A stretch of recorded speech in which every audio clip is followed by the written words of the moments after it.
গুঞ্জনের চোখে বেয়ে top top করে 2 ফোঁটা নোনা জল গড়িয়ে পড়ল।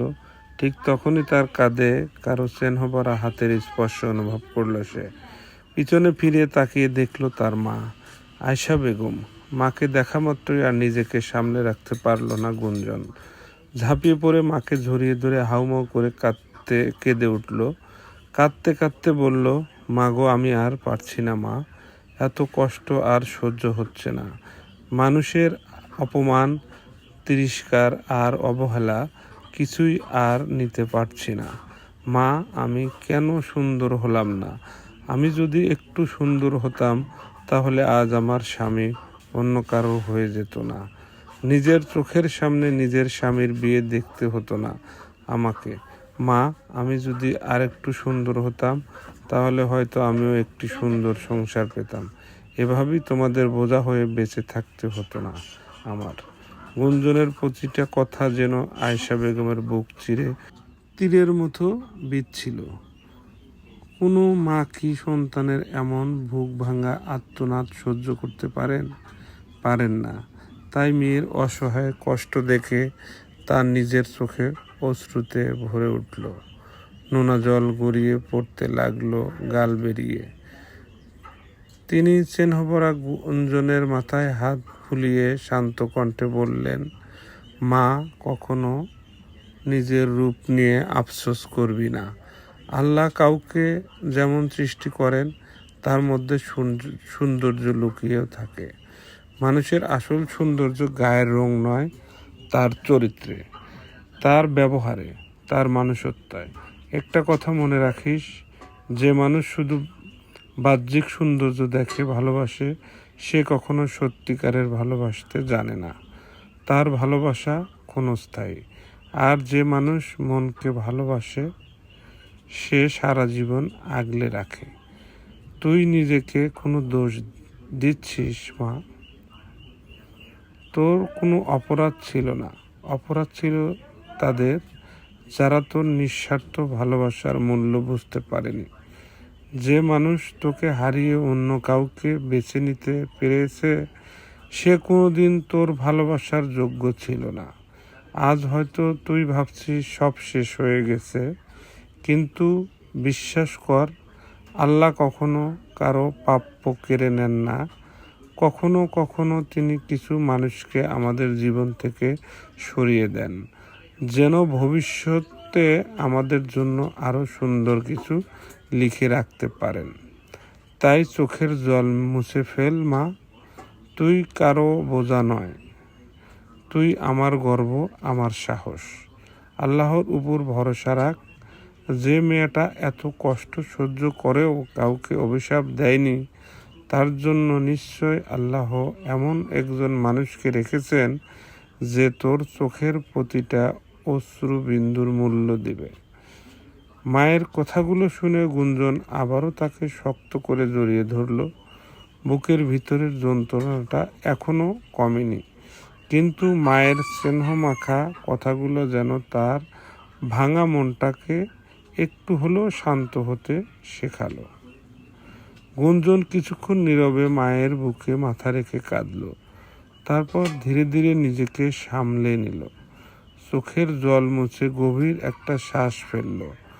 মনে হচ্ছিল বুকের ভিতরে জমে থাকা ভারী পাথরটা এখনো রয়ে গেছে, তবে মায়ের কথাগুলো তাকে আবার বাঁচার সাহস জোগাচ্ছে।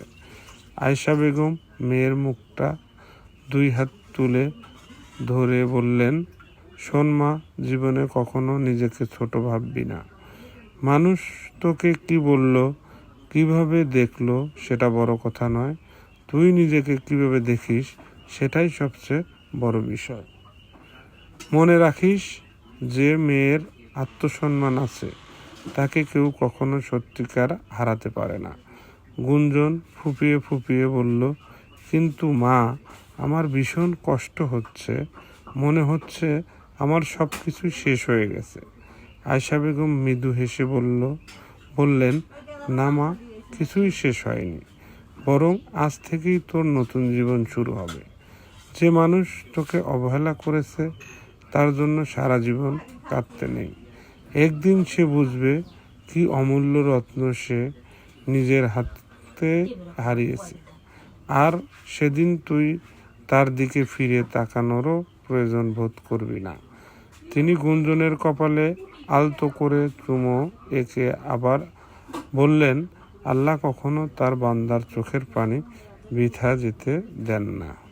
আজ তুই কাঁদছিস ঠিকই, কিন্তু বিশ্বাস কর, এই কান্নার বদলে একদিন তিনি তোকে মহান হাসি উপহার দেবেন, যা কেউ কেড়ে নিতে পারবে না।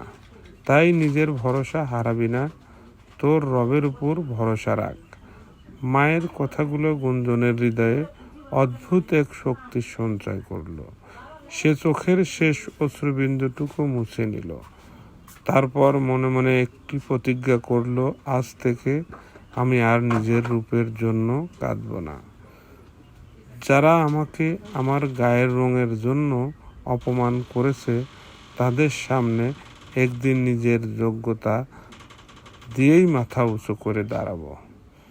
আমার পরিচয় আমার রূপ নয়, আমার আত্মসম্মান, আমার চরিত্র আর আমার সাফল্য।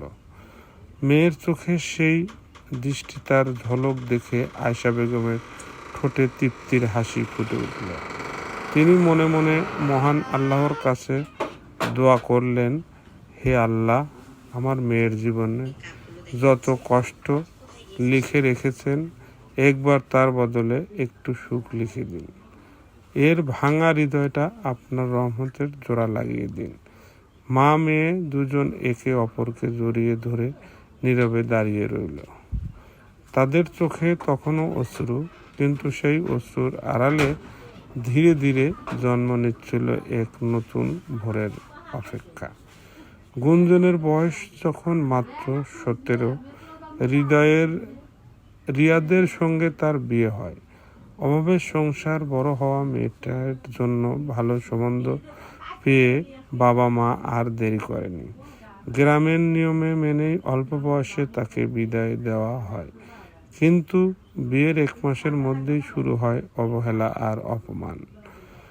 শ্যামবর্ণ গায়ের রং নিয়ে রিয়াদ প্রায় তাকে কালো বলে কটাক্ষ করত। কারণ নিজের ইচ্ছায় নয়, মায়ের জোরে তাকেই বিয়ে করতে হয়েছিল। তবুও গুঞ্জন সব সহ্য করে সংসারটা টিকিয়ে রাখার চেষ্টা করেছিল। ভেবেছিল একদিন হয়তো রিয়াদ তাকে মেনে নেবে। কিন্তু একদিন সে একটা চিঠি লিখে হঠাৎ উধাও হয়ে যায়। এরপর গুঞ্জন আর 2 মাস শ্বশুরবাড়িতে অপেক্ষা করে। শ্বশুরবাড়ির মানুষের কাছে সে হয়ে উঠেছিল বোঝা। অপমান, তিরস্কার আর কটু কথার ভারে দম বন্ধ হয়ে আসতো তার। শেষ পর্যন্ত বাবা মা আর মেয়ের কষ্ট সহ্য করতে না পেরে তাকে নিজেদের কাছে ফিরিয়ে নিয়ে আসেন। এরপর গুঞ্জন আবার বই হাতে তুলে নেয়। ছোট ছোট বাচ্চাদের পড়িয়ে নিজের পড়াশোনার খরচ চালাতে থাকে। বাইরে থেকে সবাই তাকে স্বাভাবিক দেখলেও গভীর রাতে বালিশ ভিজিয়ে কান্না করাই যেন তার নিত্যদিনের অভ্যাস হয়ে দাঁড়ায়। কিন্তু সে আশা ছিল মরীচিকা। রিয়াদ আর ফেরেনি, বরং অন্য এক সুন্দরীর প্রেমে পড়েছিল। আর গুঞ্জন শিখেছিল, সব প্রতীক্ষার শেষ মিলনে হয় না। গুঞ্জন জানত না, যার ফেরার অপেক্ষায় প্রতিটা সকাল শুরু করেছে, প্রতিটা রাত চোখের জলে শেষ করেছে, সেই মানুষটা আর কোনোদিনও তার জীবনে ফিরে আসবে না। দিন কেটে যায়, মাস পেরিয়ে যায়, তবুও গুঞ্জন প্রতিদিন দরজার দিকে তাকিয়ে থাকত। বাড়ির সামনে কোনো পায়ের শব্দ শুনলেই বুকটা ধক করে উঠত। মনে হতো এই বুঝি রিয়াদ ফিরে এসেছে। কিন্তু প্রতিবারেই তার অপেক্ষায় ভেঙে চুরমার হয়ে যেত। তবুও সে আশা ছাড়েনি। বুকের গভীরে এক ফোঁটা বিশ্বাস বাঁচিয়ে রেখেছিল, একদিন হয়তো রিয়াদ ফিরে আসবে, নিজের ভুল বুঝতে পারবে, তাকে নিজের করে নিয়ে যাবে। কিন্তু নিয়তি তার জন্য অন্য গল্প লিখে রেখেছিল। রিয়াদ আর কখনো ফিরে আসেনি, কারণ সে তখন অন্য এক রূপসীর প্রেমে ডুবে নতুন স্বপ্ন বুনতে ব্যস্ত। আর এদিকে গুঞ্জন নিজের ভাঙা স্বপ্নের ধ্বংসস্তূপে দাঁড়িয়ে প্রতিদিন একটু একটু করে বাঁচতে শিখছিল। সে জানতো না যে মানুষটা জন্য সে নিজেই সবটুকু ভালোবাসা উজাড় করে দিয়েছিল, সেই মানুষটাই একদিন তার জীবনের সবচেয়ে বড় বিশ্বাসঘাতকতার নাম হয়ে থাকবে। অপেক্ষার বড় নিষ্ঠুর। কিছু অপেক্ষা মানুষকে তার প্রিয়জনের কাছে পৌঁছে দেয়, আর কিছু অপেক্ষা মানুষকে সারা জীবনের জন্য নিঃস্ব করে দেয়। গুঞ্জনের অপেক্ষাটাও ঠিক তেমন, যার শেষ ছিল না, ছিল শুধু বুক ভরা দীর্ঘশ্বাস আর না ফেরা এক মানুষের স্মৃতি। সবকিছু ভেবে গুঞ্জন একটি দীর্ঘশ্বাস ফেলল, যেন সেই দীর্ঘশ্বাসের সাথেই জীবনের সমস্ত বিষাদ, অপমান আর বিষাক্ত স্মৃতিগুলোকে বুক থেকে ঝেড়ে ফেলতে চাইছে। কতদিন আর অতীতকে আঁকড়ে ধরে বাঁচব? কতদিন আর নিজের ভাগ্যকে দোষ দিয়ে চোখের জল ফেলব? না, আর নয়। সে সিদ্ধান্ত নিল, আজ থেকে আর অতীতের অপেক্ষায় থাকব না, ফিরে তাকাবে না সেই মানুষগুলোর দিকে যারা তাকে অবহেলা করেছে, তুচ্ছ তাচ্ছিল্য করেছে, তার গায়ের রং নিয়ে একটু কথা বলেছে, আর আত্মসম্মানকে বারবার ভেঙে চুরমার করেছে। যে সম্পর্ক তাকে শুধু কষ্টই দিয়েছে, সেই সম্পর্কের শিকল বয়ে বেড়ানোর কোনো অর্থই নেই। গুঞ্জন ধীরে ধীরে চোখের কোণের জল মুছে ফেলল। তারপর আয়নায় নিজের প্রতিচ্ছবির দিকে তাকিয়ে মৃদু হেসে বলল, আমি আর ভাঙব না। আমি আর কারো করুণা নিয়ে বাঁচব না। এবার আমি নিজের পরিচয়ে বাঁচব, নিজের স্বপ্নকে সত্যি করব। সেই মুহূর্তেই যেন তার ভিতরে নতুন এক শক্তির জন্ম হলো। যে মেয়েটি এতদিন অপমান সহ্য করে মাথা নিচু করে বেঁচেছিল, আজ সে মাথা উঁচু করে দাঁড়ানোর শপথ নিল। জীবনের সফলতা অর্জন করাই হবে এখন তার একমাত্র লক্ষ্য। সে নিজেকে এমন এক উচ্চতায় নিয়ে যাবে, যেখানে পৌঁছে আর কাউকে নিজের মূল্য প্রমাণ করতে হবে না। তার সাফল্যতা একদিন নীরবে জবাব দেবে সব অপমানেরই, সব অবহেলারই। একদিন ঠিকই সময় বদলেবে। যারা একসময় তাকে দেখে মুখ ফিরিয়ে নিয়েছিল, তারাই একদিন বিস্মিত চোখে তাকিয়ে থাকবে। যারা বলেছিল এই মেয়েটাকে দিয়ে কিছুই হবে না, তারাই একদিন তার সাফল্যর গল্প অন্যদেরকে শুনিয়ে বেড়াবে। কিন্তু সেই দিন গুঞ্জনের মনে কোনো প্রতিশোধ থাকবে না, থাকবে শুধু আত্মতৃপ্তির এক শান্ত হাসি। কারণ মানুষকে হারিয়ে নয়, নিজেকে গড়েই জীবনের সবচেয়ে বড় জয় অর্জন করা যায়। নতুন সূর্যের আলো যেমন অন্ধকার ভেদ করে পৃথিবীকে আলোকিত করে, ঠিক তেমনি গুঞ্জনও নিজের জীবনের অন্ধকার সরিয়ে নতুন এক অধ্যায়ের সূচনা করবে।